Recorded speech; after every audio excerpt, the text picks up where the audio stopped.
మేలు జరిగినా తలరాతంటావు, కీడు జరిగినా తలరాతంటావు.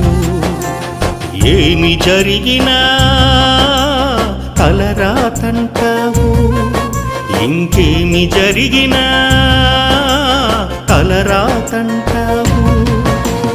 ఏది సత్యం నీ మాట, ఏది అసత్యం, ఏది వాస్తవం నీలో, ఏది అవాస్తవం. మేలు జరిగినా తలరాతంటావు, కీడు జరిగినా తలరాతంటావు.